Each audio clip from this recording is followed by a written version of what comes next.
and welcome to the Geek Speak, episode number 9, with none other than the Riddler,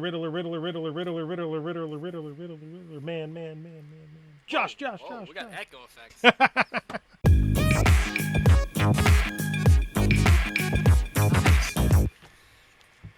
How's it going? Good. How's it going, sir? It's been a bit. I know we haven't gotten to talk too terribly much in past recent time, but I feel like I've been watching your stuff and things are Yeah. growing, looking good. No, everything's been going great. I had like a little slump there where I got like, a little burnout with dealing with parts of the community and negative environments with like people not liking the meta, and I kind of let that like kind of sink into myself. But I worked past that and stopped being a little bitch, and here we are. Here we are, having fun again, enjoying the game, trying to like spread positive information about the game, and like just make people have fun with it again. That's why I'm branching out to like new types of play modes and stuff with Flesh and Blood. Just trying to like experience more about what could be possible with the game, rather than just like top meta decking CC at the armory kind of play.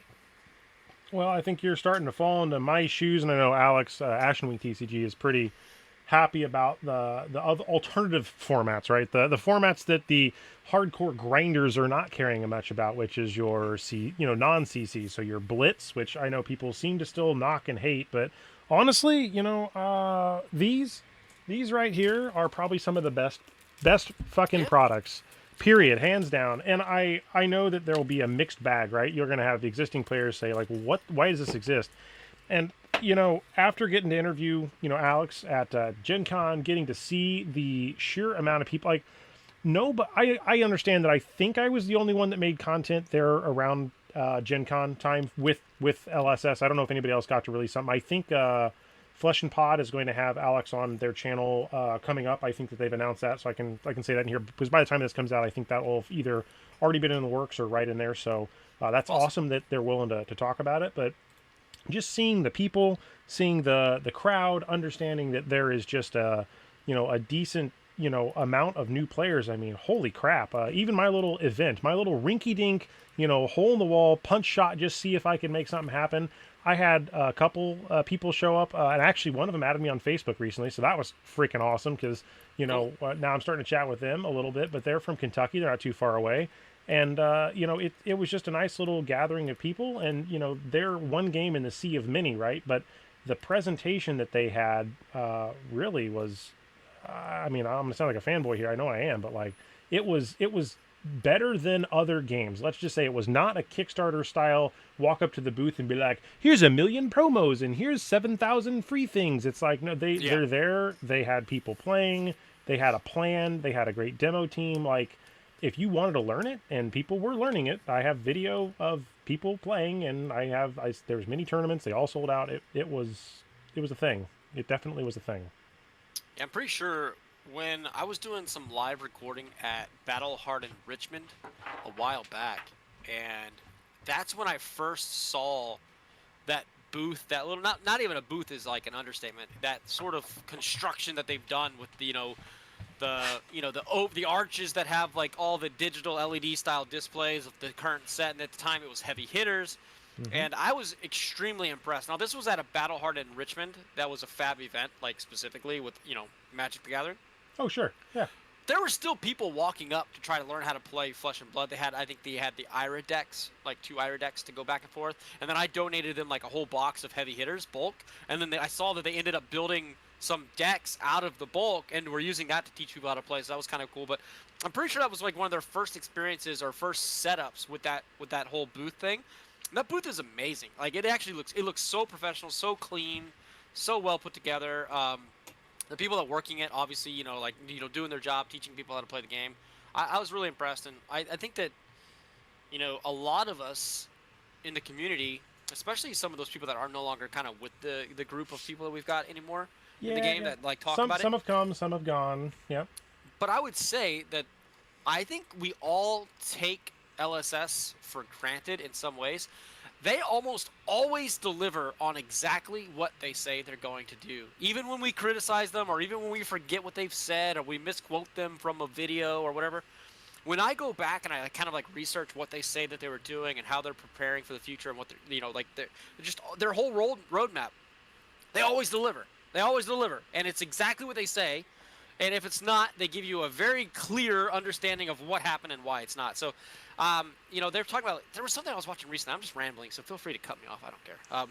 But I was watching something recently where what they were saying is like when people are in like the golden age of something, like you never realize you're in the golden era of it or the golden age of it until it's over gone. with, and you can look back and say we're in the golden. I really think that like we're kind of in that like pseudo golden age of fab where like.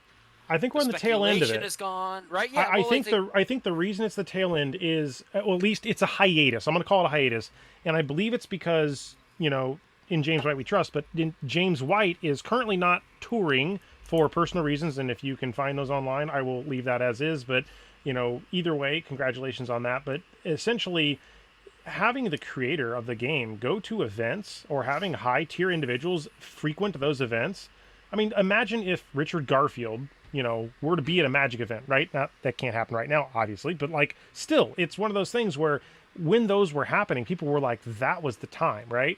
In Baltimore, when we were both there, right? To me, I'm not saying that was the highlight. For me, it was a pretty big highlight, right? Like I got to meet a lot of people, and now that face it, it's been almost about a year or a little more than a year, I think. I can't really remember the exact date, but Tall Timmy exited at that point. Now he's coming back, right? And he's coming back with like either a vengeance or a fervor. I don't know, but like it's unreal to me the camaraderie that just people that know, right? But the people that don't know right now they're going to get like smacked by like this Tall Timmy, like not in a bad way, but like just like I don't think people are prepared for the tub videos. I don't know if they're coming back, right? But like this is just my thoughts. I can do without the tubs. I can do without the tub. Go to the gym. That's cool. Yeah, the gym. But still, it's one of those things, right? It's like that's kind of almost a part of the history. Like I would almost laugh if at one point there was a card called Bubble Bath, just as a complete and utter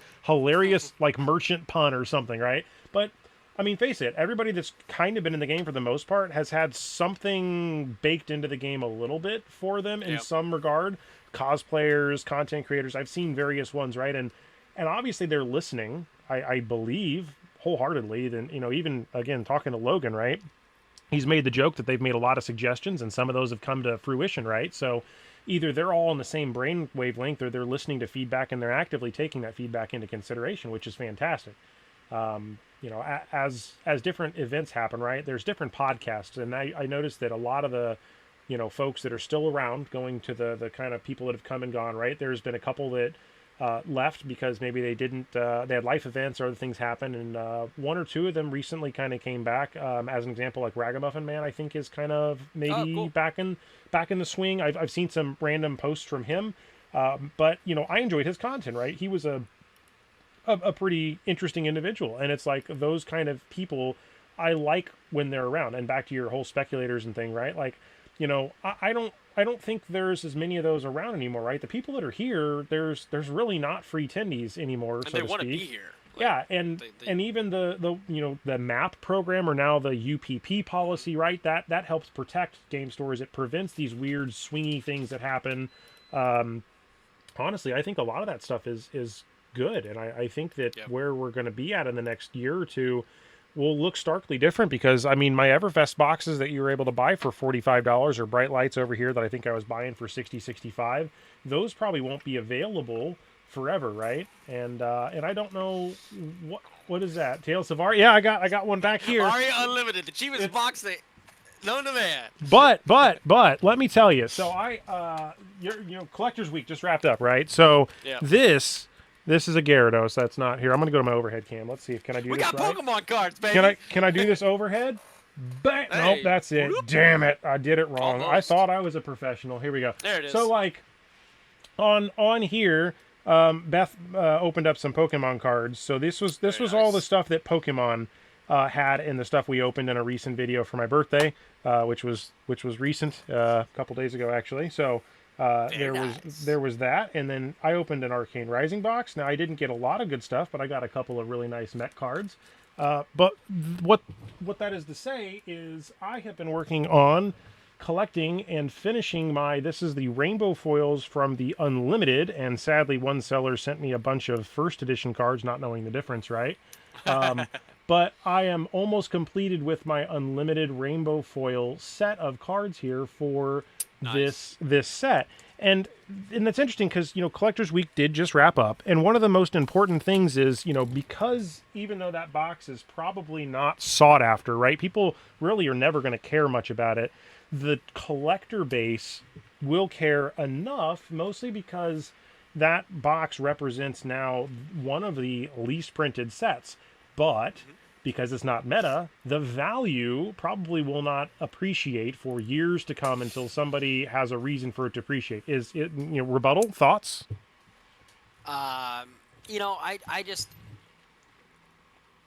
I'm old, and I don't know that things like Tales of Aria Unlimited, Everfest, Monarch Unlimited are ever going to get to the point where they are considered an investment item for me. They are a entertainment joy item for me. So like I bought this, I didn't buy this to collect it because it's one of 76,000. I bought this to rip this open this weekend. You know what I mean? Like to have fun with it. And for me as a collector, I collect the singles like crazy. This entire box is full of legendaries and fables, and that's it. I love collecting the cards. I collect the cold foils, the rainbow foils, the extended art cold foils of all the legendaries and fables that exist. And the reason I say I don't think that some of these boxes are ever going to be investment vehicles in my lifetime is because in 20 years I'll be retired, right? Like, sure. And the last thing I'm going to be worried about is my sealed investments, right? That's not to say some younger person could get into it and buy these things, and they might be special in the future. The rate of growth of the game for these box prices to increase in value, the singles that are contained within them need to have the supply shrunk, the demand increased, some combination of that. Yep. And also, unfortunately, people forget that first edition is readily available for Monarch and Aria. So correct. Realistically, and those products both contain special variations of the cards that don't exist in the Unlimited product. The alternate cold art foils, Lumina, the cold foils, alternate extended, art Luminas, yep. alternate art Channel Lake Frigid. Channel Lake Frigid, yeah. So there's just cards, Duskblade, right there. There's like just cards that exist in the first edition product that are going to be more desirable for collectors long term than Unlimited product, even though it has a shorter print run. Now, like, there's that old adage that, like, just because something is cheap doesn't mean it's, like, a value play or it's an investment. Sometimes it's just cheap because it's just, it's cheap. And I'm not trying to, like, I don't want to speak for anybody. If you love the product and you want to store it and you love sealed product, and, like, I think it's a beautiful display piece, to be honest with you. I think having, like, every box on a shelf is a beautiful display of the history of the game. I think it's amazing. I love it. I for sure am doing that. Like that's one of the things I'm doing is I'm trying to get one of every box, and I'm doing the Crazy Collector game, which is one of every box from every variation of the box, which is of course Belgium and Japanese, or Belgium and Japan print for some, and then when they went to printing multiple languages, I had to give up because I'm not going to go and try to get Japanese, whatever. But I did manage, and I still have, because I haven't opened them yet, and I think some point I will. I do have one of each Black Label History Pack 1 box of each of the languages. So I think that is fantastic, because that is truly, in my eyes, that's kind of like a weird pinnacle piece that I don't know if they're ever going to come back and do HP again. I don't even know if I don't even know if History Pack 2 was ever officially printed. Was it? Like I don't think they're gonna fire History Pack 2 off in the printers if they have not already. If they did, I bet they destroyed it or just locked it up. Kept a very small percentage. I don't think they're ever going to do History Pack 2 Black Label foreign language, because all the new products are now coming out in foreign language. I have a theory and every card that you want reprinted, because this one beautiful thing about Flesh and Blood, they are not reinventing the wheel each time. They are picking cards from the past and bringing them forward into the new sets and just using that variation of that card printed in a non-foil version to keep the collectability in the old one. Or they're making something that is similar. As good, right? Like, so you like, okay, do I ever need to Command and Conquer versus Command and Conquer? Well, yeah, there you go. But I'm actually going further. Like look at like Erase Face, right? Yep. Amnesia. These are like or the new Brute card that was just spoiled, right? That's really cool. I love that one too. These are alternatives to CNC. These are alternatives to those powerhouse cards that are being sort of phased out in a way. Like not phased out, they're still powerful, but like Art of War, I don't know that you can But power creep the Art of War out. Like, purpose of doing that, I think, is to inject new cards that do not mean they need the old ones. They're still there. exactly, They're correct. going to hold Yeah. the value if they want them, right? But it doesn't force them to put CNC in every set. It's not going to turn into Yu-Gi-Oh, where I have 1,000 copies of whatever card that they want to print because they have to. Yeah. So And that's what talents kind of do, honestly. Talents give you cards that you can use. Okay. That So take over that slot. one of these videos I want to do is basically it's the whiteboard where I want to do a Venn diagram where you talk about the classes in a row and then the talents in a row and then circle like with the heroes and then specializations, because the game has this intricate like weaving of things that people don't really respect, which is, I know that I can't really do it just with my hands here. I'm doing fucking spirit fingers here. We're weaving. But like, but one of the things that people don't consider is, yeah, generic is generic, and yeah, warrior is warrior, and yeah, brute's brute. But then if you have a specialization within that or a class on top of it, you're layering the cake on top in such a way that certain cards will affect a broader range of heroes, but then they can only be leveraged by other heroes with those specific abilities. And then as they phase out with the Living Legend system, right, you have that variability of allowing those to kind of come and go as they please. But at the same time, these new, they are new, but the dual cards, these melded cards that have a wizard and earth action, it's essentially, it's kind of a redo of the dual class cards in Outsiders, where you had the one / the other, because yes, it's not an either or. That was an either or. This is you have to have both sides, if I understand right. You have to be like, I'm looking at Pulsive Aether and Life, or Pulsing Aether and Life, which is a wizard earth. So you have to be one wizard and an an earth in order to use it, but you can choose to play either side. Correct. So having the ability to have those, right, you could even get freaking super crazy. And my crazy speculation is there's a 4-gang card, which would be hilarious, which is a dual class, or a dual card, which is going to be 2 of one and 2 of the other, but it's a / between them. You can get to that level of insanity if you want to. Not that they ever will and probably won't, but I think because it looks pretty sideways. But that's also kind of weird, right? You gotta, I kind of wish it was just vertical, but I understand the real estate issue with that. Well, the freedom of choice, like you're talking about the weaving and the layering of all these different options. Look, when the game only had 4 sets, everybody played the same shit. Everybody played the same heroes. Everybody had the same cards. Everybody collected the same exact legendaries, and that's why they're so expensive at the time. And that's why the prices are coming down, is because now there's 15 sets or whatever, and people are interested in different things. People can now build decks in a different way. People have access to alternative legendaries and pieces of equipment. They don't just have to all have copies of Stormstriders and Scab Skins and, Brave Forge Bracers. They can use the alternatives now.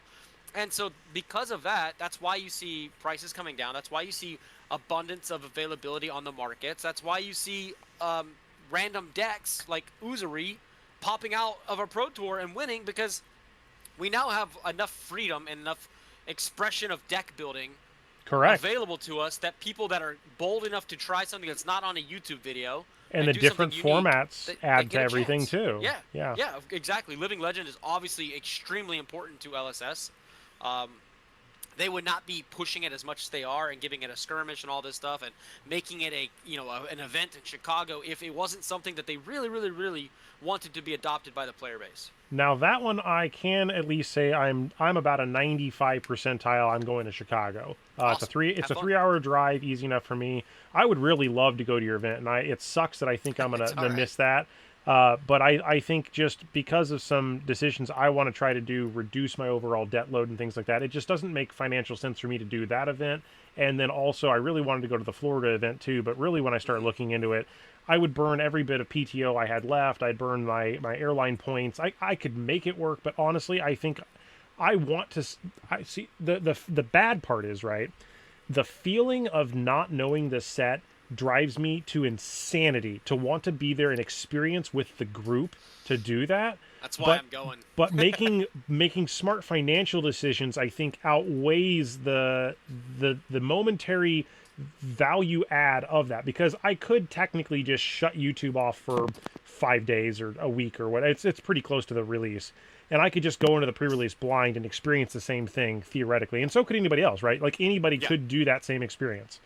But the magic will be people seeing the foils, the fable, the getting that thing and having like somebody. I thought it was like either a Monarch or a Tails where they held it up and they were like, "Yeah, I got it!" Like I heard the stories about that, right? So I mean, that was heavy hitters, wasn't it, with the deathmatch arena? Like that was a oh, pretty cool moment. they definitely did, but this was like an Yeah. early on thing. Oh, I okay. thought DM Armada might have talked about it way in the early days or something, or maybe it Okay. was Red Zone or something. But it was at a specific early event, and like somebody pulled the Fable, but it wasn't known, and then they got it, and it was just like everyone running over. But yeah, that same thing That's happened at the New Zealand premiere for heavy hitters. Yeah, Right? I mean, do you remember that? Like how cool that moment was? Like, Oh, yeah. I remember like everybody was like, first it was like a mystery. It's like somebody pulled the Fable in the event in the tournament, and so like those are the experiences. And then we finally saw a picture, right? Like it was like, remember, it was like mystery for like 2 hours, and they were like Oh, yeah. chasing around trying to find the guy who pulled it because they didn't take pictures of it yet or whatever. Oh, yeah. Like, do you remember Yeah. all that? It was like It was those ridiculous. experiences, but it's ridiculous in the way that is why we all love TCGs.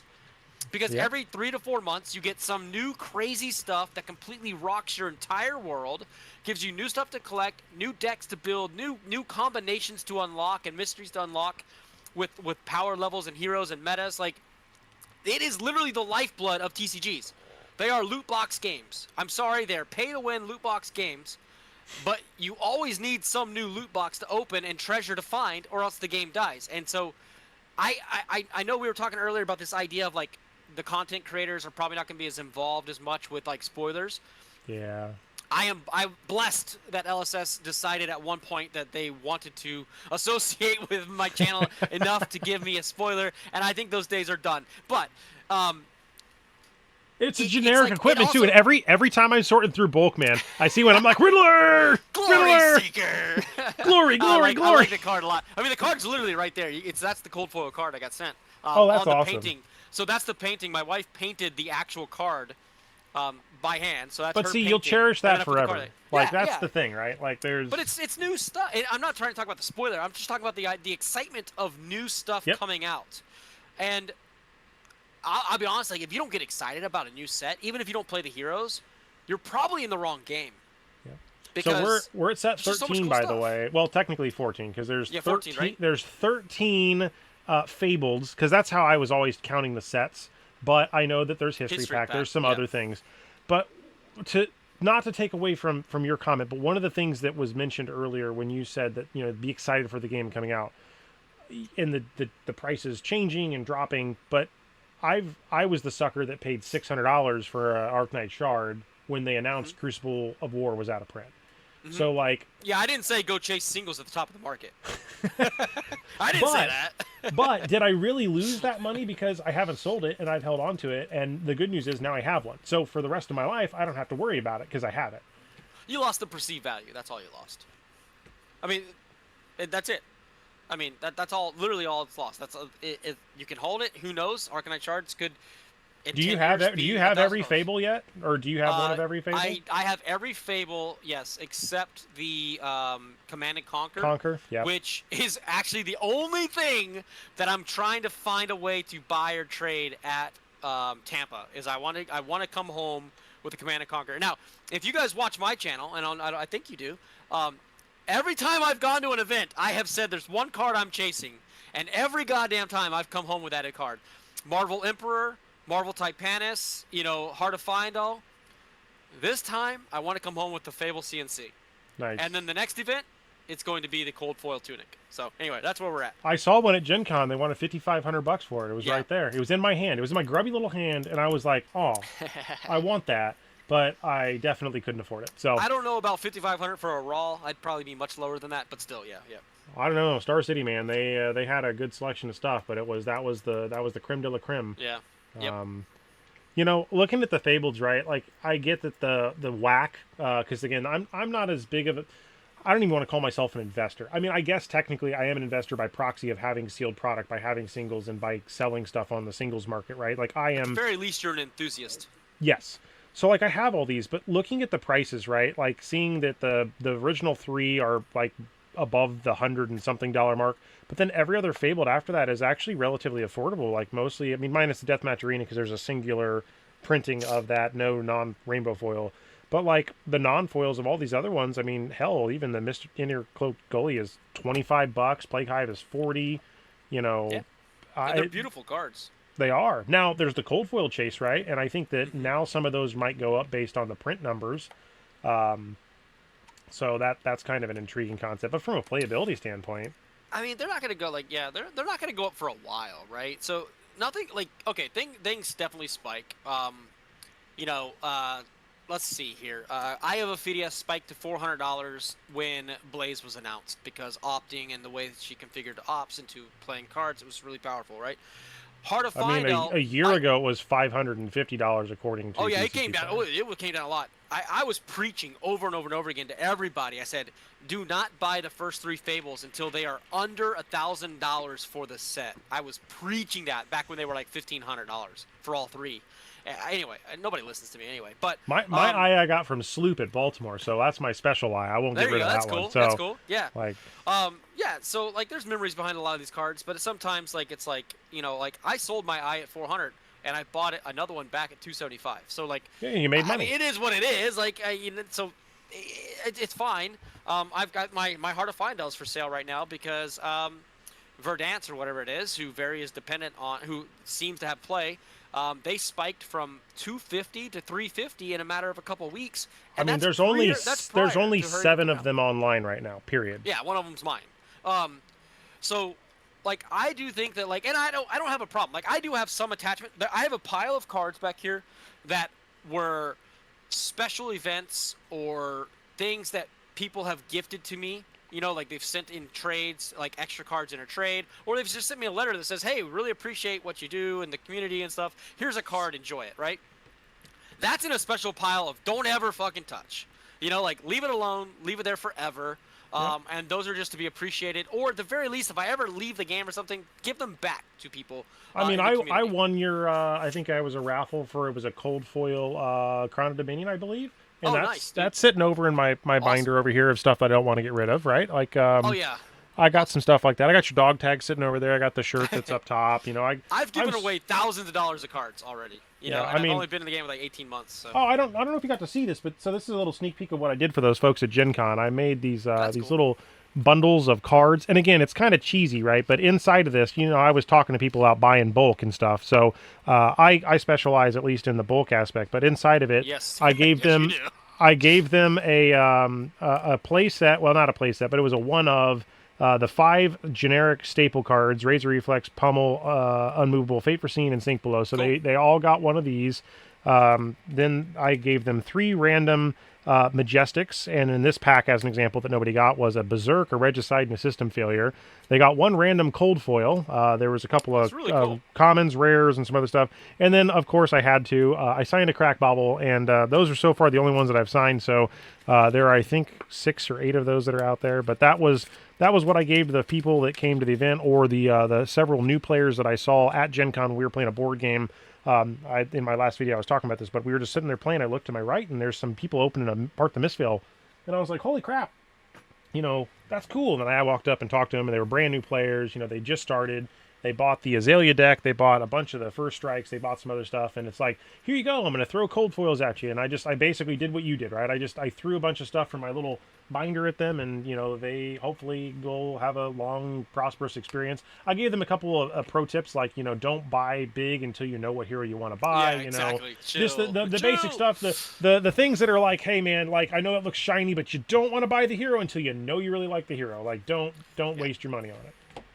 No, it's great, and I don't know the right way to phrase this, but you and I often talk about channel growth and community growth and stuff like that. I just like if I can give you any encouraging words to you or anybody else, it's like never underestimate the impact that you have for all the community members. And I've even argued with Sloop Dupe about this. It's like the amount of views on a video and shit, it doesn't mean anything. The amount of subs, the amount of views, it doesn't mean anything. You could have 10 subs and a video that gets 5 views, and your voice and your importance and the validity of what you're saying doesn't get diminished because of the number is not as big as somebody else. It doesn't matter. If you're doing awesome things for other people and you're adding value to them and you're creating special experiences and moments, which I would 100% argue that what you're doing with these, kind of like grab bags of cards, you're giving people history of the game. You're giving them something to appreciate and remember the next time they associate with Flesh and Blood. And you'll be like, oh, that's that cool guy, that community guy who plays Flesh and Blood, and he gave me some cool stuff. And it's people appreciate it. They don't take nobody like here's a rule for YouTube. Like that whole rule, like 10 people will complain for every one, right? It's the same thing, unfortunately, for praise. One person will praise you for every 100 that actually likes your stuff. And you're going to get into that spot where you feel like everything that you're doing isn't making a difference or isn't getting attention. That's not true at all. The only person those people are just living their life. Was the wife and the two people I was playing the board game with, because apparently I lost track of time and I was talking to those guys for like 30 minutes until I came back. I'm like, okay, whose turn is it? She's like, can you leave us alone? They're sitting there on their phones. They're like, dude, you've gone for 30 minutes. And I'm like, oh, sorry. I do this, and this. And it's like, all right, let's go. So, it was exciting. I was blown away at the amount of new people. And again, just from afar, right? So you've never been to Gen Con, or have you? No. So I was gonna go this year, but too many other events to do. Like it is impossible to do everything at once in Gen Con. And honestly, Gen Con this year was probably one of the most expensive events I've ever done in my life. So the 2 tickets, really, Jesus. Oh my God, yeah, because I did a lot of stuff. So I did a true dungeon run. I did multiple other ticketed events, right? So I demoed Altered the TCG, Warlord. I did the Neopets, Alpha Clash, Flesh and Blood. Actually, I backed out of the Flesh and Blood event. Mostly because I realized after I could buy the promo from buying the mug and the hat, which I did. So cool, I got those. I opened that slot up to somebody else, and apparently it's still sold out. So it's a good thing that I didn't just not show up. I didn't do a no call, no show because I felt like a butthead. But we probably bought $200 worth of ticketed events on top of the badges, on top of the parking, on top of the food. And I live local. Hotel wasn't even a thing. So we were every bit of probably $1,000 to $1,300 in by the end of our endeavor. Just and then just you for want the to buy 4 cool days. swag because you're there, right? Oh yeah, I definitely bought stuff. I definitely spent more than several $100s at the Flesh and Blood booth, but not because I wanted to, but because I knew I was never going to get the opportunity again to probably get like this. Yeah. Or the hat, but this thing was $95 freaking, man. Come on, I heard. Why? Why is it so expensive? I don't have answers. Is it because I get a Blaze promo? Okay, cool. But that wasn't even a part of it at first. I bought the Tekla mat, which is what you saw underneath here, because I wanted a new mech mat. Yeah. Because I like mech. Obviously, I'm not going to go away from that train. But holy shit, man, it was expensive. Obviously, I bought the Azalea decks, I bought the Blitz decks. So, when you start adding that stuff up, it's a pretty decent chunk of change. And buy within your means is all I'm saying. But I did sell a bunch of Pokemon. Now, one thing people don't necessarily probably know is we at one point, the wife and I, were pretty heavily vested into Pokemon. So.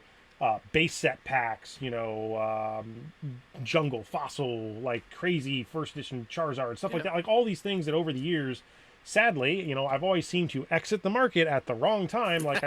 I sold out of my power to Troll and Toad a year before the crazy spike. So so yes, I did get non-full disclosure, but it was a 5-digit number. I got at least a 5-digit cash out on my power, but I paid off my Jurassic Park Jeep with that, so to me it was a good thing. However, if I would have just held on to it for, say, I don't know, another year and a half, again, the magical world of what if, I would have probably been able to get double in that 5-digit range what I got, or whatever. So it is what it is, but the thing is, I can't be mad because I still have my Jeep. It's paid off. It's a thing I love to drive around. It is just a thing.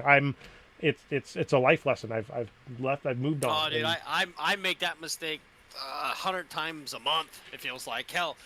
Just recently I ripped a box of Disney Arcana Shimmering Skies because I was at a sports card store and they had it. So I was like, I'll open this up. I pulled an enchanted, I don't know, Jafar or something. I don't know. It's cool. But I traded it right there at the moment to the guy for about $150 of value or so.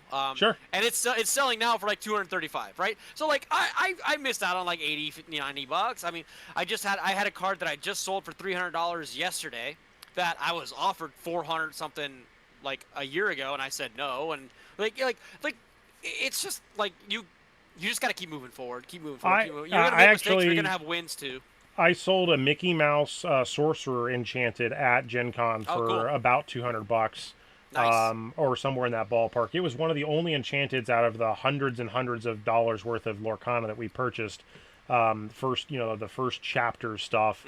I think it was called the Mickey Mouse Artful Rogue. So it's a TCG player for $100 now. So I think I got like 110 out of it or something like that. It wasn't anything crazy, but looking at games like that, looking at games like at Star Wars Unlimited, right? The whole draw is basically it's booster box or bust. If you do not hit an Enchanted, you literally cannot even make your money back on it, and it's like kind of sad. Pokemon's the same way. And okay, so that the stack of Pokemon I showed earlier, right? The wife really loves Pokemon. We still buy a little bit here and there, but I've told her I'm done buying major Pokemon because everything anymore became a gambling lottery system to a point of insanity because the sets, we used to do set collecting. That was the sole reason I was in it. But all these new sets, yeah, there are beautiful single cards, but buying 3 or 4 products like I don't know, there's a couple of sealed ones here. There's a Shrouded Fable booster bundle and a Illusion collection or whatever, and those are $50, $40, $30, whatever. I could have just bought the single card for $5.50 that I really want, and that's it. And it's kind of sad that has become the way it is, but the risk reward, especially in Pokemon, is not there. I mean, for fuck's sake, I opened those 2 birthday boxes of Flesh and Blood, one being the original Arcane Rising Unlimited. I pulled a grand total of $15 to $20 in value out of that box. And I opened love that set, but it's tough. I opened a $45 box at Everfest, and I pulled, I don't know, $75, $80 worth of product out of that fucking box. And it's because I got 12 Majestics in a freaking box, including a foil Guinness What You Need. So, I mean, not all of its value, but like still, it's like even the cold foil we got was still a pretty good cold foil, and it's just like, holy moly, it's at a certain point you're just kind of fighting the system. I don't know. I don't want to go down that negative path, but it's intriguing. Every game's going to have it. There is no perfect, like, here's a good example. You want to know what's not a loot box? This is a perfect segue into a fun tidbit. I traded into this because I sold stuff at Gen Con. So I want to know if you think Flesh and Blood will ever do something like this. Oh, that's the so I don't know fully what that is. So this is like a kind of a retro reprint, sort of, so to speak, of like the original 3 decks, but there's this like really crazy high-end like playing board and some tokens, but there's no randomization. It's essentially, that's what it is. But I had an LGS that when I was done with Gen Con, I was showing somebody the stores downtown, and they had it on a discount. They were like $250 off market or whatever, and I was like, I've always wanted one, and I'm like, it'd be stupid of me not to buy it because I know what's in it. It's not a random thing, and we're going to open it. Like, we're going to sit there and play with it. But I don't know if, like, Flesh and Blood would have things like that. Kind of like they don't have Elite Trainer boxes yet. They don't have, Yeah, but, like, again, I have such a hard time comparing Flesh and Blood to games that have been around for decades. I know. With millions and millions of fans that can never fuck up. Those companies, Magic and Pokemon and stuff, can do whatever they want, and people are still going to come back and buy their products again. Correct, even if they're gone for a while. While they are innovative, cannot take massive risks like that, I don't think yet, because they're still too fragile to need the player base that they've got, right? What is that? So this is how I was carrying one of them around, but I ended up selling multiple of these at Gen Con. This is Evolving Skies. I had a bunch of these, but they were giving cash money for these at like $700 or $600 or $800, somewhere in that ballpark a box. Cash. Because that Pokemon box that was $100 at my LGS 2 years ago, whatever, has way gone way up. Now, what's interesting about that is I didn't sell that one because I did the math and I wasn't that far negative. I was actually in the positive, so I didn't need to sell another one. Yeah. But do you see, other than alpha, like let's say the first 3 sets, do you see any sealed product? Because you did an interview with a gentleman that did sealed product. I haven't gotten to listen to the whole thing yet, but I've heard him talk a little bit, and then I heard Pokey Tin King decided, I guess, to dump all or open, turn it into singles, kind of remove his sealed from the equation. What do you think? What does that really mean for the grander scope, in your opinion? Because again, I like bulk, and at a certain point, I think I'm kind of beginning to max my capability of bulk out. It's a lot to store, but like after my deal with you, I got some other people asking me. I'm looking for Rosetta bulk. Like I'm gonna do the get the new set going forward kind of a thing. But the whole amassing the old stuff, I think I'm at capacity. But I'm also probably one of the very few people that has the capability where in another even 2 to 3 years, if people are binning all their bulk, I may be one of the few last bastions. Like, I mean, look at what they did with all History Pack 1 for Min Max, right? It was costing so much money to hold on to, they dumped it all. Okay. So where do you see, maybe in another 3 to 5 years, do you see that the bulk, if it's useful for new players or commoner decks, like as you're exploring these other formats as you talked about, where do you see that life maybe being good or bad, or am I insane trying to do what I'm doing? First part of this, because I think there's like a multi-layered question here. The first thing you mentioned, multiple different people that have entirely different goals and ambitions for short and long term for the game. So, and I think that's a common fallacy that people do, is they lump collectors, investors, speculators, and business runners all into the same category of like money people, right? Or something like with the game, not non-players. Let's call them non-players, right? Sure, it's hard to know when you don't know them individually and you just watch the content, right? That's kind of a thing for me, at least. I'll break that down. So first off, Poke Ten King runs an online TCG business. Yep. Full time.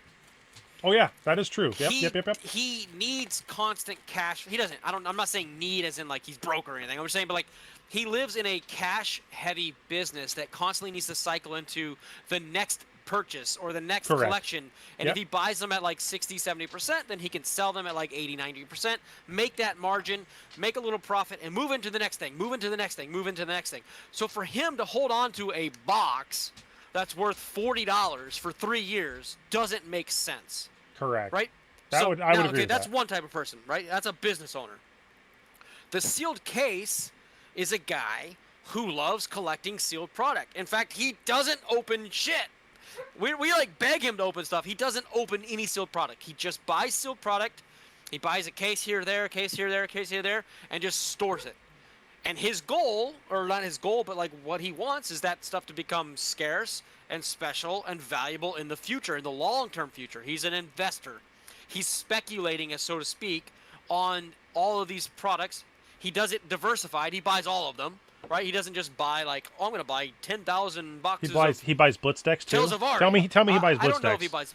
I would say I do not think Blitz decks will ever be ever be an investment. I will just say that right now. I don't think they will ever be investment. They're there to play the game and learn the game. That's it. I don't think they're ever going to be scarce. I think they'll be reprinted if they need to be reprinted. I don't see Blitz decks. Because Blitz is like, this is not even answering your question, but I think Blitz is also a dying breed in the game of Flesh and Blood. I think it needs to be completely revamped rules-wise, because that's different. That's not a Blitz deck. That's not a Blitz deck that I'm talking about. That's a first strike deck that is finally built and balanced to play against each other as a learning format of the game. That's totally different than like a Oldham deck from Aria or a Betsy deck from Heavy Hitters. Those are just Blitz decks. Those are just something cheap and accessible for people to buy so they can start playing the game. But they're not powerful. They're not like balanced in any way with anybody else really. Maybe in the set that they're released, they're a little bit balanced. But like, you can't go and take the Betsy deck and beat Kano or something. You know what I mean? Like, you get my point? Like, it's like there's these things. I mean, you might be able to, but whatever. Those I don't think those are like long term. Now they're cool collection pieces. I own them all. I like them. I think they're cool products. But anyway, so now you've got like a long-term holding, diamond hands, hodler, investor, and sealed case, right? Just completely different strategies. He and I disagree on what we think the future of sealed prices are going to be. And that's the beauty about financial thoughts and conversations, is most people don't agree on everything. They have generalities and general theories that we might have, but like, Sure. they're really fun conversations because we all disagree. Right now, Flesh and Blood is a player-driven singles market. Cards spike that are powerful, that are rotating in and out of the meta. If a new card is if a new card is rotating in, and there's only 45 copies on the market, and everybody that wants one needs 3 of them, that means there's less than 20 play sets for everybody, and so it makes perfect sense that the card spikes for the first 3 or 4 days, that people discover it, before people like you, who has a bunch of bulk or a bunch of cards, can dump them on the market and sell them, right? Or min-max games. Like, min-max games may have 500 copies of Terra Sunder, and the new Guardian thing may come out and make Terra Sunder the most valuable card in existence. I don't know. I'm just speculating, right? That could happen.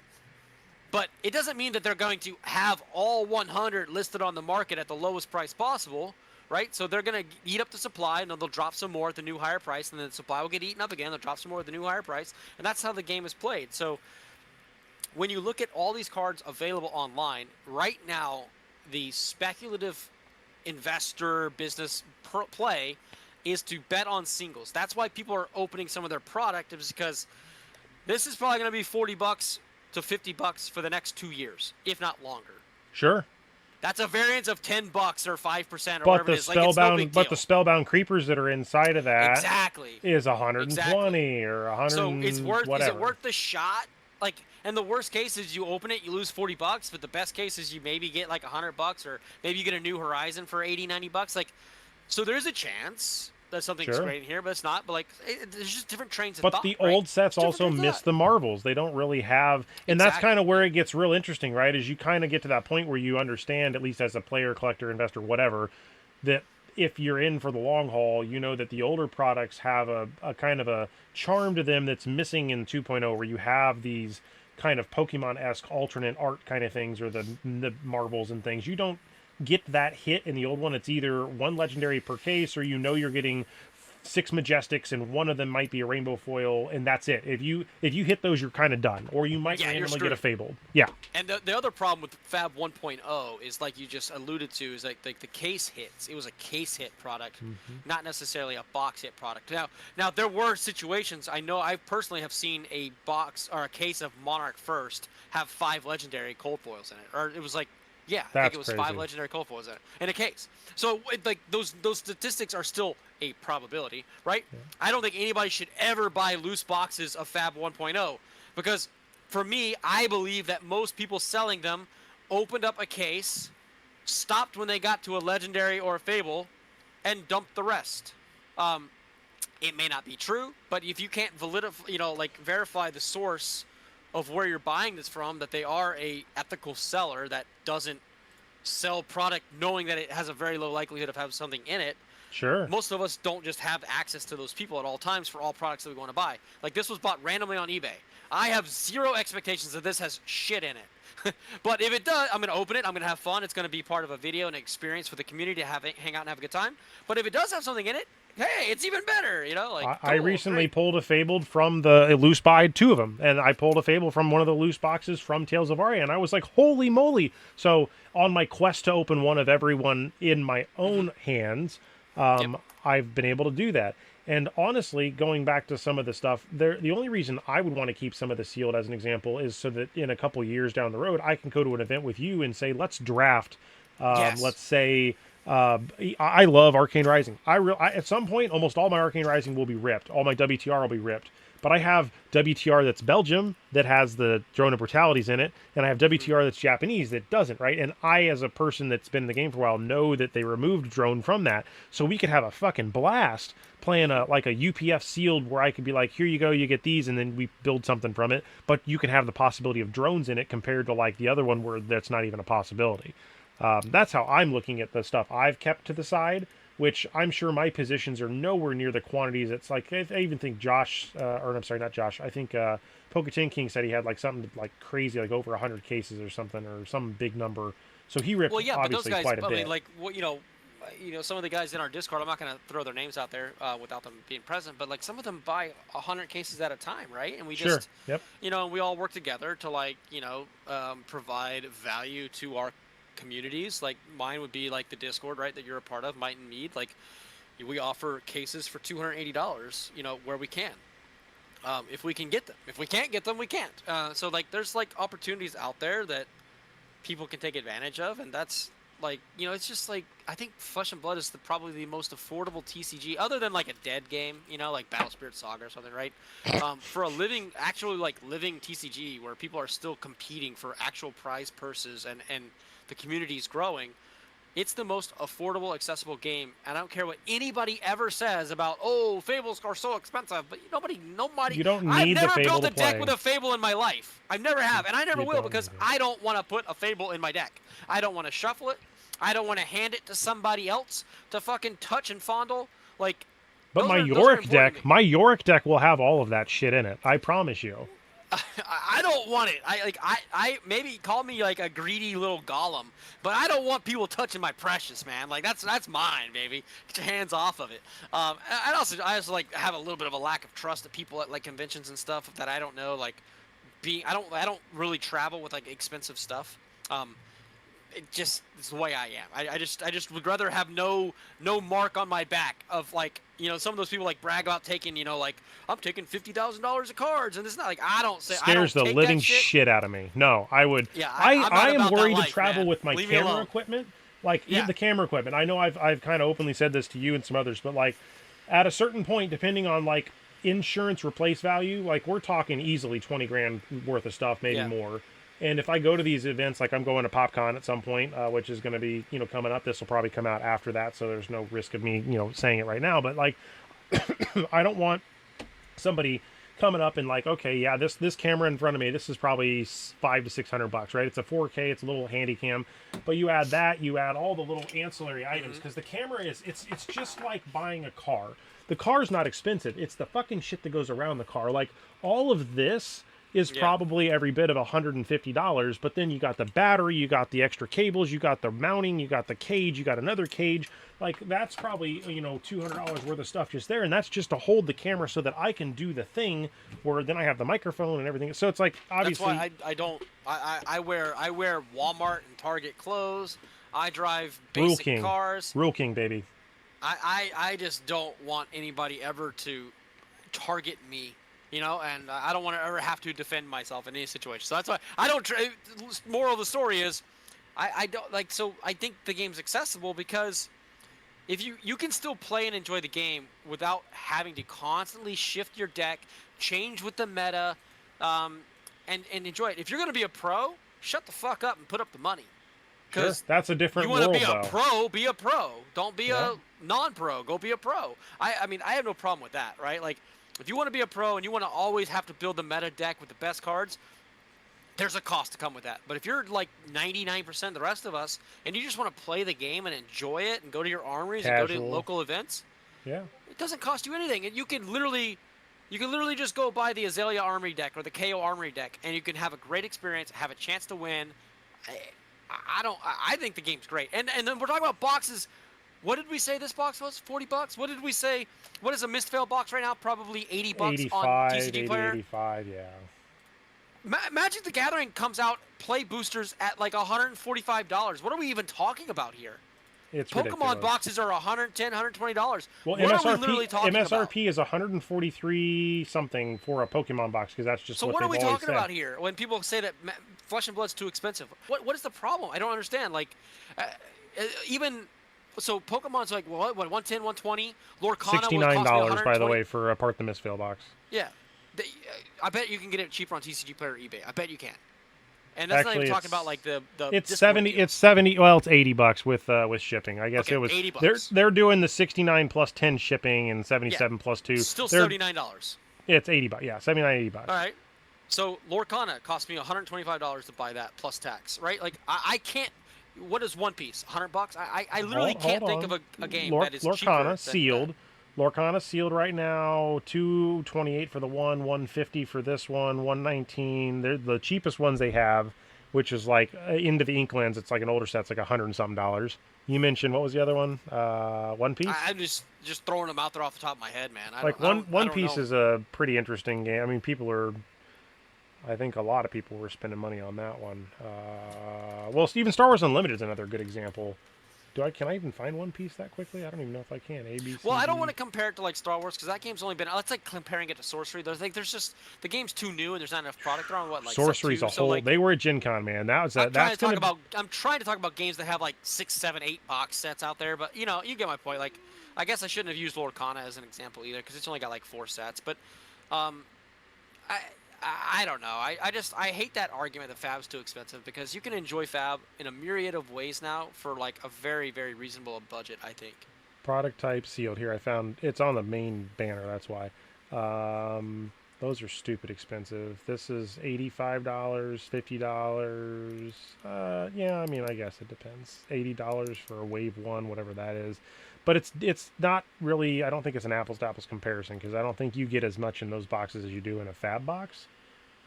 Which then circles back. By the way, I think I derailed us, but that circles us back to I think the bulk question. Did you finish your thoughts on all that? All right. What was the bulk question again? Like, Well, we went down and you said that there's differences between collectors, oh, okay. investors, and whatever. I think you got that, but then there was kind of the second piece, which is right now I have a lot of bulk, and I'm kind of trying to make the sets and do the things where I can to kind of bolster bits that I'm helping with at least, or at least trying to make my little mark, but also try to figure out a way to make it profitable, which is a very complicated process with bulk. Let me tell you, it's not bulk. the margins are really not there.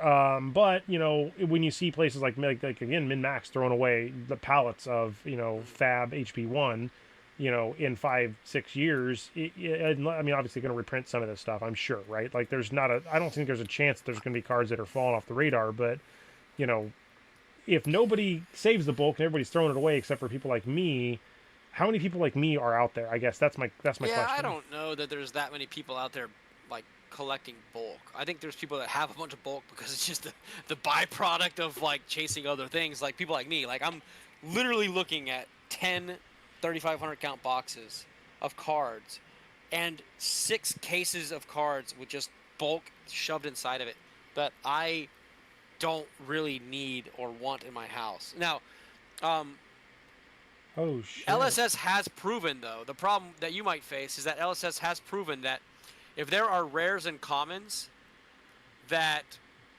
people deem worthy of play, they will reprint them a new product. You know what I mean? That's crazy. He passed away. Sorry. I was going to say, something just happened. I saw your face there. I just got a text message. One of the businesses I work with, the boss or the father of that business, I guess, he had an accident about a year ago, and he became paralyzed, and I guess apparently Dang. he just must have passed away. So, wow. That's too bad. That sucks. Sorry. Rest in peace, buddy. Yeah, I mean, that's... So ironically enough, not unironically enough, like... We're talking about the long game prospects of bulk and sealed, right? That's what we're kind of talking about. And I'm 40 years old, and part of my issue with worrying about the future is stuff like that. Mortality starts to hit you at some point in your life. I think for me it was probably around 35 where I started to realize I'm not going to be on this earth forever. Yep. And I used to be massive into saving. Like, I'm talking saving and investing to the point where, like, we took one trip a year as a family, and it was, like, kind of like a cheaper trip. It'd be like, okay, let's save on hotel. Let's find a cheaper hotel outside the city. Like let's go to, like, cheaper events. Like, we were really frugal. It's still kind of frugal, but now I spend a lot more of my money on enjoyment and experiences with the family and doing things for myself to reward myself for the effort I put into it. So it kind of goes into my theory, though, about why I don't necessarily hold on to bulk and why I don't necessarily hold on to sealed is because, man, I just want to enjoy the stuff while I got the chance to enjoy it. And if I lost my careers and I lost my clients and stuff tomorrow, I hate to say this, but I would no longer be purchasing Flesh and Blood product. I might still partake in the community and play with the decks that I've got, but I would adjust my living situation immediately to whatever my income was, and I would make the sacrifices necessary to do that to take care of the other parts of my life that are more important. So, bulk, LSS has shown that they can reprint it. Oh, if yeah. they need to. There's so many cards that have been reprinted over the time. I think there's some cards that they deem are powerful, but that's not really bulk. That's like Majestics and stuff, right? Correct, Even yeah. rares, they've reprinted as like commons, haven't they? Or they've reprinted commons as rares, Commons vice is versa. rares. They've So, upshifted and downshifted a couple of those, yeah. so you're gonna have to be reliant if you're trying. You said the word, you're trying to make profit off of it, right? Or some kind of revenue from it. To do that, you have to make sure that there's a constant influx of people that demand that product at some point in the future. And I don't know, man. Yeah, I guess at some point some of this might go up to 10, 20, 30, 50 cents a card, right? In 25 years, who the hell knows, man? Because if you think That's about Magic, way too like, long term for me to yeah, think but right now. like that's my problem though, right? But we like to compare to Magic, and we like to look back and be like, oh, well, look at revised commons, or look at Arabian Nights uncommons, and like, great, that shit's 18 years old or 22 years old. Like, do you have the time to wait for it to become relevant, or do you not? Because I could still go buy some old cards from Magic today, or Pokemon. I could buy Jungle and Base Set and Fossil Pokemon for 10 cents. Oh, yeah. You know, like yeah. a moderately played card for a cent or a penny. They're still old. They're still base set. Just nobody cares. So I don't know, man. I don't have that. I don't have that projection of what it could be. Could it be like, yes, I do think that there's going to be very few people that can offer full play sets of old commons and rares in the future. Absolutely, I agree. I think Hamel. If I had to take a wild guess, I would say maybe Flukenbox, Hamel. I don't think it'll be Hamel. Really? Okay. I don't think so. I don't think it'll be Flukenbox either. Have you looked at? So look at Flukenbox. You know what Flukenbox sells? It sells high-end graded stuff and Majestics and Legendaries and Marvels. Do you think Flukenbox is going to spend his time like sorting bulk? I don't think so. Like that. So I think you're even in less company and less competition than you imagine. I think the only people that will really even have it are going to be your Green Tree, Magnolias. Sure. Star Yeah. City Games, Min-Max Games. It's going to be the massive retailers who do mass box openings, who get stuck with a lot of bulk, who don't want to just dislodge it because they can get more value extracted out of it. They're going to hold on to their stuff, and they probably have the facilities and the warehouses and the storage space to handle it, right? I don't. I mean, I have a basement. I have a decently sized house. But I don't mean I want boxes of this shit piled up everywhere, right? Like, I don't have a designated storage unit for it like some other people do. 1, 2, 3, 4, 5. After about 10 stack high of the UPS large boxes, they get unstable. So you can't really go past 10 stack high on these, which is and that's a lot. I mean, you could, but you'd probably have to like anchor them to the wall, right? You know, tape them up and like put a little chain, you know, like a little baby-proof chain, like you do on a bookshelf, right, to the wall, something like that. I mean, you could figure it out if you wanted to. Buy some of those metal racks and just stack them up on that. But it's if you love it. So everything I've learned in TCGs for like the 2 years that I've been back in them, it's like if you love it, do it, and don't give a fuck what anybody else thinks. Don't care about what I say. Don't care about what they say.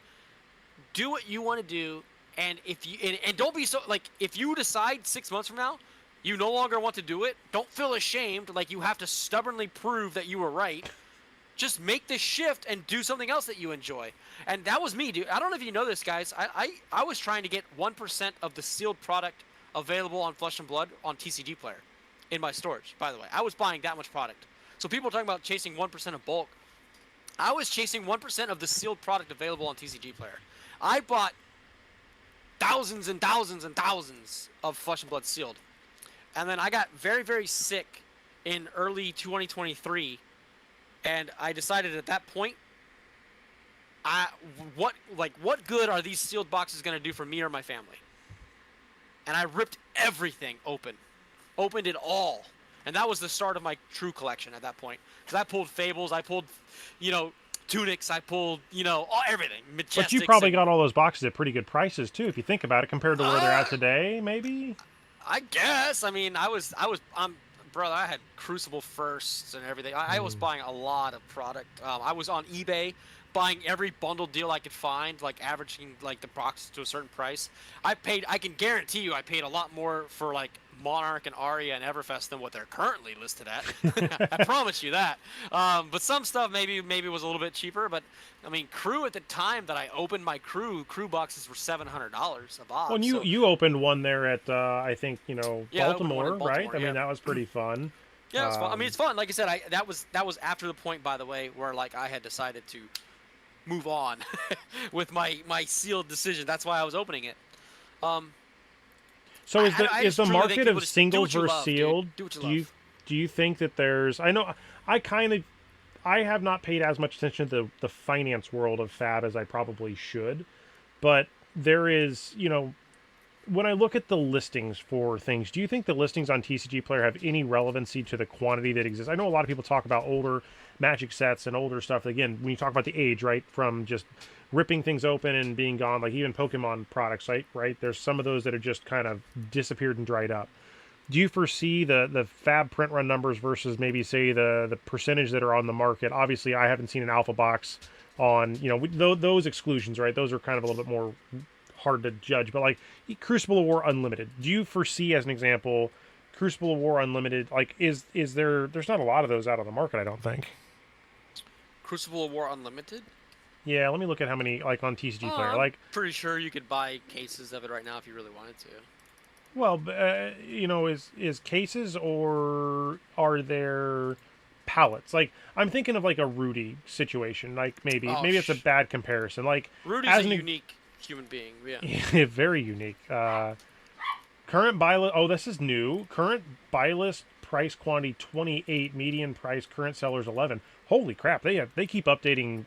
The whole on a distributor site. What are you looking at? No, I'm the TCG Player. Man, the whole thing I wanted to make, which was the number of sold. Like there was some improvements that they did on TCG Player. And then, like, it was kind of, I was working on an application myself. I had started gathering data, and I was making a back end for it and try to do some stuff. But then TCG Player just came in and wagged their dick in my face and just said, I'm doing the same thing, but they're doing it better, right? Because they obviously have the native data. But, like, as an example here, this says price points. So there's on looking at Crucible War Unlimited, and I see a price point section where it says market data, most recent sale, buy list, current price available, median price available, current total number of sellers, 3-month snapshots. Which tells me that it says in the 3-month snapshot the low was 67 and the high was 72, with a total number of sold of 36, average daily movement of like one box a day. But a year ago, right, it was $85 and it showed the whole market is down 22.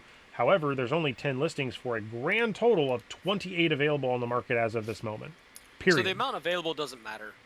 It's relative to the amount of sell-through rate. So like, if there's 28 available, but you sell 100 a month, well, supply is very small, right? Correct. You can barely satisfy another week.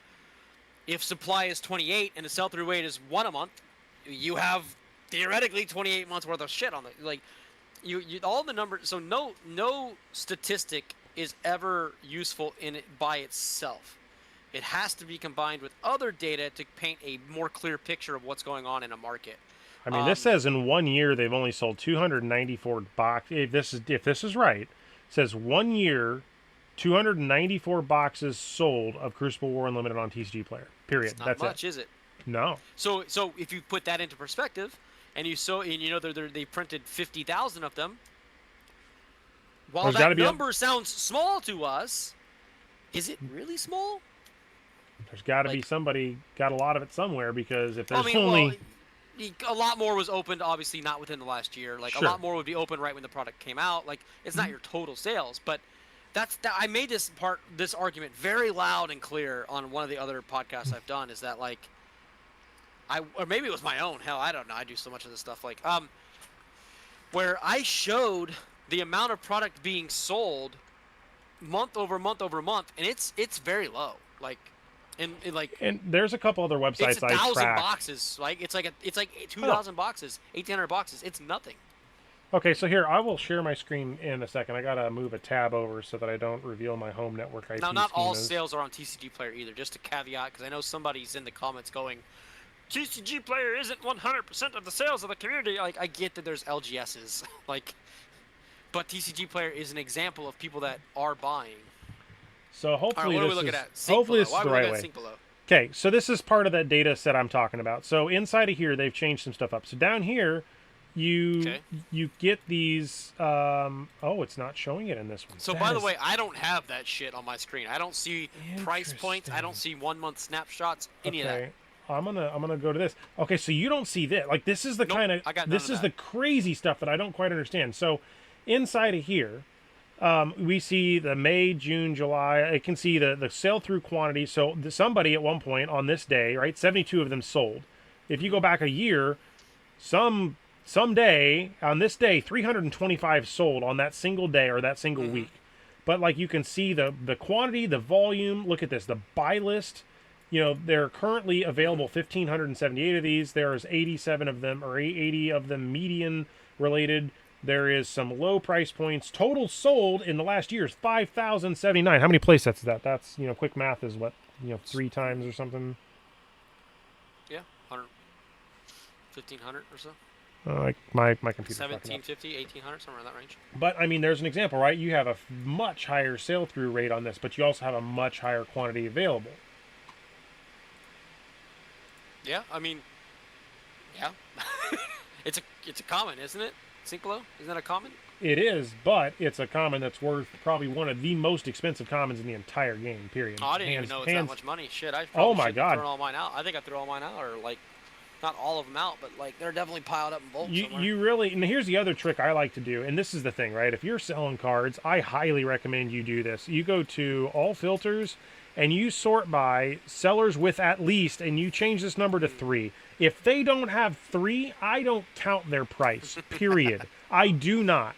So, like, the cheapest one here is $1 plus shipping, meaning that the true price is. Well, that's also French. That's a French. It is French, but we do have to go down, and Fuck that's that another. shit. That's a cheesy thing that's happening, and I'm seeing this all over the place now. That's bullshit, by the way. Give me a second. Give me the floor. Give me the floor here. Yep, the soapbox is There's yours. at least 2 sellers, and I'm gonna call you out. You're being a piece of shit. You're listing in the Welcome to Wraith and Arcane Rising Rainbow Foil Legendaries and Fables, or The whatever. foreign, I've seen that. There's a couple of foreign You're ones. listing foreign language, black border, non-foil cards in that spot just to get visibility on it. If you're going to put that crap anywhere, it should be under History Pack 1. I'm sorry. But doesn't that break I'm the not gonna call them out by algorithms? name. That breaks the algorithms too, because it breaks the price structure. Because if that's a lower price, that affects the median and mean and all the data points. I don't know if TCG counts them because, like, you can see right there.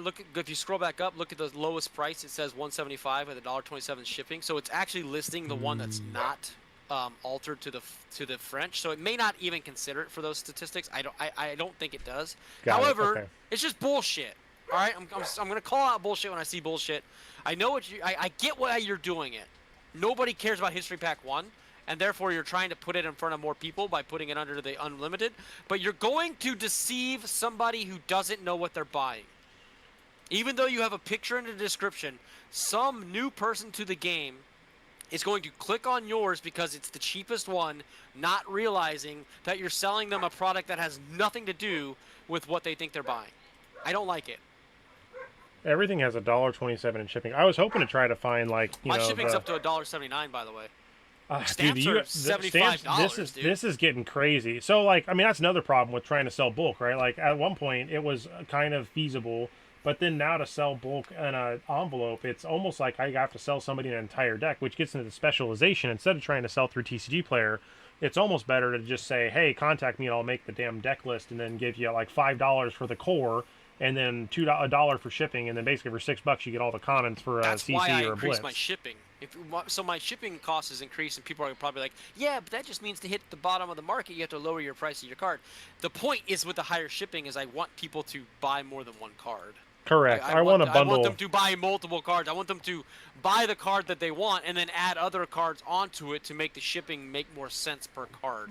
I mean, if I were to add 3 of these, that's a play set, right? So what is a play set? $5, right? What is a play set? Right now, It'll be over $5, $5.15, give or take. $5.25, right? So you get free shipping. So $5.25. So that basically a set of 3 sync belows is $5, give or take, and that's with the shipping. But you're really, if you go down to 2, right, you're going to pay just as much Yeah.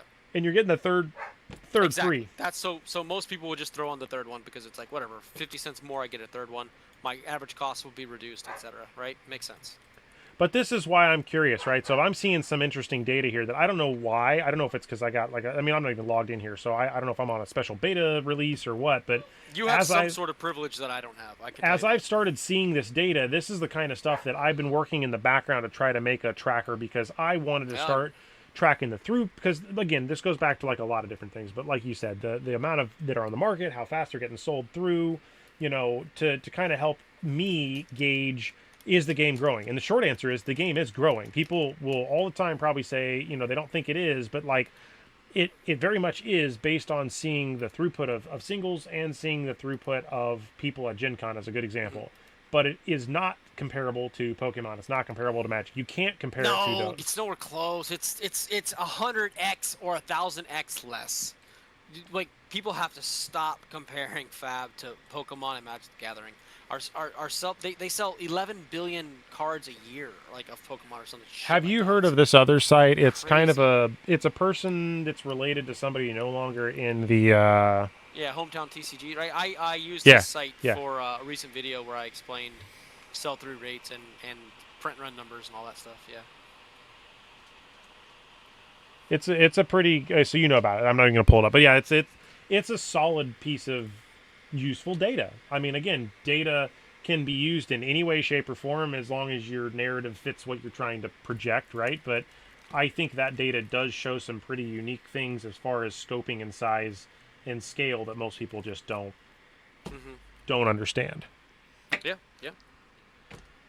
So I'm going to change topics here to something that I had on the side, which is kind of intriguing because you've kind of talked about it, but I typically I haven't done much reviews of stuff, but like I at Gen Con got a bunch of random things, and I think at one point you were talking about you reviewed, was it the snaps or something? Top snaps? Yeah, so I'm actually working on a video for that. Yeah, all the different. I actually have them right here. I have like 5 or 6 different types of mini snaps that I'm going to review in terms of thickness, price. Yeah, anyway, so I just have a bunch of random ones that I don't even know brand name on, right? Like this one says Ultra Pro, this one's a generic Jank one. Magnetics, and most of them are kind of like really weird. Well, at Gen Con, there was a gentleman that had a booth there, and he had this. It's called Everrado or something. And what was interesting is they had these binders that had like top loaders. So what the only reason I even agreed to take one. That's cool. I did get it for free. That is a full disclosure. Like that, yeah. I'm not gonna sugarcoat it. But inside of this, I opted to put this upside down and drop everything. I guess. Jesus Christ. Okay, well that'd be nice if I can read. So I opted to make this. I'm calling this my armory book. So this is starting with WTR. This is every. I don't know if that works, but that is the 4 Brute. Then there's the 4. This would be the 4 Ninja. What are you missing? Mask of Momentum? Well, it's because mine's graded. It's over there. So I'm kind of in a rock and a hard place because I have some graded stuff and I don't. So I need to try to get some other copies. But this is so I can basically go to a game and say, okay, here's all your choices for stuff. So then there's the generics. There's the whatever. Here's the legendaries or whatever, and then I paid $9 or $35 for the skull cap at one point. And then you go to Arcane Rising, right? So you go through all the Arcane Rising stuff. But that was the only reason I even wanted this, is because now I can just take this and it's not as compact, right? But this is kind of like an armory in a box. I can go to somebody and say, hey, you want to play a hero? You want to see what's out there? Yeah, the Fabric exists, but if you don't have that, you can look at these and kind of start comparing stuff, and you can build your deck. Cool. So that was kind of why I looked at it. But, other things that I bought recently were, things like this, card sorting trays, BCW. BCW is here in Indiana, by the way. So they have a location about an hour away from where I am, so I can go physically drive there and pick stuff up. I don't have to pay for shipping, just my time. But like, these are card sorting trays. That was one thing that was pretty sweet that I've been leveraging. And then I need some of those soon. Yeah. Have you seen this? I need one of those big ones. Yeah. This is pretty sweet. Got the pull-out drawers or whatever? Well, this one's not the pull-out drawer one. This one is the, it's like a top-loaded, so it's just like a storage. But these things, man, they're like tanks. I mean, shit. You can put, and they smell really good too, which is kind of a hilarity factor. But yeah, I bought some products recently, and I was kind of looking at how to organize and stuff, and binders and organization, and man, I like it back to the bulk thing, right? Just storage in general, or trying to display stuff. I recently got these bumpers too. Like I don't Yeah. really I don't understand these. I think the bumpers are just kind of a Well, joke, but no, it's really big in like Pokemon and sports cards because um, slab trading is like most people that are buying, selling, and trading are selling slabs, not raw cards, and like sports cards especially. Like it's a significant okay, portion of people that sell graded cards. So basically, it's just a way to keep the slab from getting all marked up and scratched up and broke. People have broken slabs if they drop them and stuff like that. So, which basically, if you had like imagine you had a PSA 10, and that gives you like a 2x premium on a card that you're trying to sell. Like you have some sort of like sure, rookie auto card. You don't want that slab to break and have to like risk getting it regraded. Um, you know what I mean? Like sure. so, like you do protect some of the slabs on some. Like people are. It's not a hugely popular thing, but you do see it more, I think, in the sports card world. If I may ask, or and again, you don't have to answer this, but I have only graded one time. I sent to PCG, and it was at Thanksgiving, maybe a year or two ago or whatever, and I did every legendary and fable I had at the time. But as I've kind of progressed, I guess I've learned some stuff. As an example, I graded things that apparently came back as nines, not knowing anything. So like Hmm. apparently that's considered raw and not worth doing. Can you maybe give people like myself and for anybody listening, maybe a crash course on like what to do and what not to do? Because unless it's a sentimental card, like I sent my dash token off, so I know like that was my first token. I didn't Yeah. care what the grade came back is. I wanted to keep that forever. But like having a bunch of these nines, apparently people were calling me silly for even grading them. So it's just like I just in any advice there that you're willing to give freely, because I don't really understand the graded world as much as maybe people that are in the know understand it. And it's kind of this weird cloak and dagger thing. And I'm not trying to be a dick about it, but like there are people that just really don't want people to fucking know about it. And There is it's sort of like an elitism about it. Yeah. I've only got like 5 minutes, so we might have to part two the grading conversation. So number one, if you have something sentimental that you want to protect and encapsulate and just keep it that condition for the rest of its life, sure, grading is absolutely a good option. However, there's plenty of other alternatives to grading if you want to save the money. That's a good example, right? The magnetic, you could probably drop this from a 10-foot. Well, not. You could probably drop it from 5 feet. Let's find out. It did not. It did not pop open, right? The card is still protected, right, for the got most it. part. All right. Well, I mean that was on a carpet, by the way. But so there are like, and this is Sure. also this makes a nice display piece, right? Let's be honest. Like you can put this on a stand, and the display's nice, and it saves you a lot more money. These are like 50 cents to $1 versus $25, right? Okay, so that's the first part. Like if you do really love a card, you want to encapsulate and protect it, and you do just want to grade it, just grade it. All right. Number two. The first thing that you can see on almost all cards, anybody with like non-double vision can probably figure out, is the card centered or not? Is there equidistance between the top and the bottom borders and the left and the right borders on the front and back? A lot of cards, especially like Marvel Dragons, I don't have a Marvel Dragon nearby to like show you, but a lot of the Marvel Dragons are like cockeyed, man. Like they're crooked on the back. Like they just look like shit. Like or you'll see a lot of older cards, especially will have like, like a millimeter or two of border on the left and then like 7 millimeters on the right. Obviously, don't grade that card. It's not going to be a 10. The idea with most graders is like you're trying to grade cards that will be a 10. If it's under a 10, you kind of just wasted your money grading it, to be honest. Because the 10 is what's going to drive an additional price premium. Because, as you probably know by now, not a lot of cards get a 10. Just No. because you pull it fresh out of a pack doesn't mean it's going to instantly be a PSA 10 or a PCG 10. In fact, there is only one, I believe, quad PCG 10 graded card of Flesh and Blood in existence.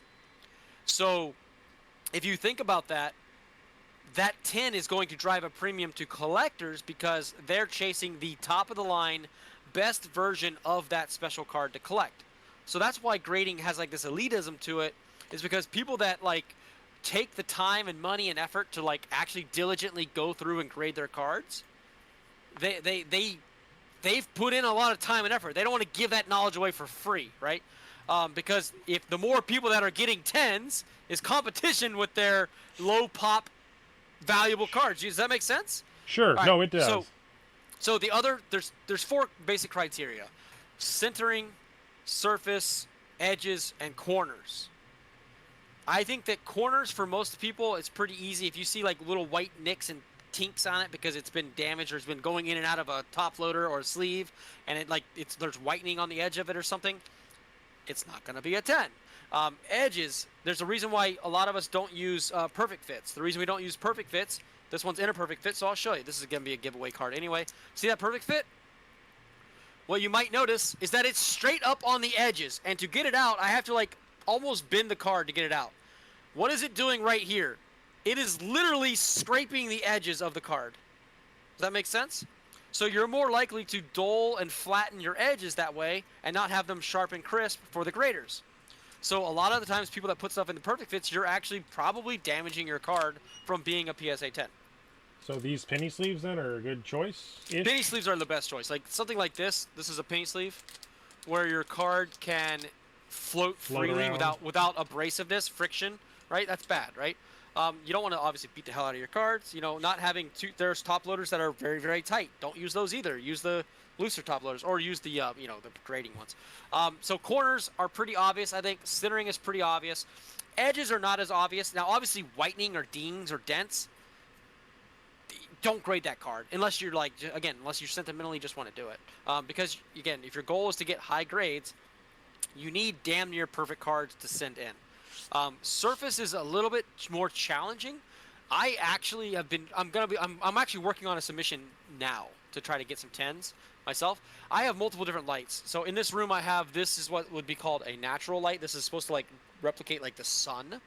I have this light which I can actually change to be like a white.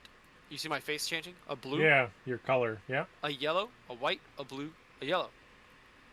So I can change the different lighting in the room that I'm in because it allows me to see different sort of like, when you're like doing like this on the card. We're giving imperfections or stuff, yeah. So like if I do this, let me see if I can get it on there. Like I can see the gleam of the card. This sucks. You can't tell what I'm doing, but I can look at the card and I can see if there's any scratches. Are there any print lines running through it? Are there any like indentions from somebody, dropping a drink on it or something? And ultimately, what you're trying to do is trying to find, let's say I've got like 12 Tomotai marbles, right? I only have like 1 or 2 that I actually want to grade. The rest, I'm not going to grade because the centering is bad. And if the centering is bad, then they're not worth it. Or there's like a surface blemish. Then what's the point of grading it if I already know it's not going to do well? So that's what, Transient, I like talking to Paul, Transient Fire. He loves grading. Obviously, Saint Hung loves grading. I love talking to him about it. James Curry talks about grading a lot. We have a lot of graders, Poke10 King, a lot of people in our community that love grading. I like grading, but there's plenty of free alternatives or very cheap alternatives to not grading your cards to still protect them. So I don't want to like push anybody to that direction that doesn't want to go that direction. But if you do, it's like they call it the chase within the chase, because you're not just chasing the big hits anymore. You're chasing the best copy of the big hit from each set, and that's like the next level of like, what you're going for. Anyway, that's like probably the best explanation I can give about grading. But like, yeah, and the best way to learn is to like take a spreadsheet, write down the cards that you're going to submit to get graded, walk through the 4 criteria yourself between 1 and 10, grade them yourself. What do you think they're going to score? Submit your cards, get them back, and compare your scores to what the graders said. I even have a jeweler's loop. I have like a very simple, like this is like a $10, $5 thing. You literally, it's a magnifying glass with a light, and you put it up to the card. And you can look. I'm for assuming you like, don't want to drag it across the cold foil. No, you don't drag it across, but you just look. You just inspect. Like you're inspecting the corners, the edges. Things that your naked eye probably can't pick up as much. You're looking for blemishes, scratches, indentations, whitening, whatever. And again, pretty much how it works is you find that stuff. It's like whoop, next. Oh, this card looks very nice, very centered, very clean. This one has a chance. I'm gonna put that one aside, protect it, in a top loader or whatever. I'm gonna protect it, put it aside, move on to the next one. Oh, the centering is foobarred. Whoop. Stevie Wonder put this one on the printer. Flip that one out. Like you just, like that's how it works. And then next thing you know, you've gone through 12 copies. You submit 2, you get 10s back. and you probably are going to sell the other 8 copies, right? Or other 10, 10 copies, because you've already got the card you want. So now you start to sell. You don't sell So them all at once. that's my You just final sell, like, question. one What are or the two, one or odds two. of buying a card from TCG Player, like let's say a Marvel, of any kind, and Yeah. getting a quality copy that you could submit? Are the chances low? They've already been through somebody's hands, or No, I would not say it's low. A lot of my 9.5 quads that I have, I bought raw on TCG Player. Most of my okay, cards I buy raw on TCG Player. I have graded some cards that I pulled myself that have graded well, but most of my cards that I graded are great. Like Saint Hung, notoriously, he bought, what was it, when Dusk Till Dawn was around, he bought like 20 of every single Angel. oh You yeah, he guys bought a remember that? lot of them. People Yeah. accused him of buyouts and all this stuff, but he was chasing high quality graded copies of these cards. I think for somebody else actually, who was getting into the game, wanted to collect. But that's what you have to do. You have to get a lot of copies. You go through and you find the best ones, and then you probably co-sign or resell the ones that you can't grade to get some of your money back. That's it. That's the game.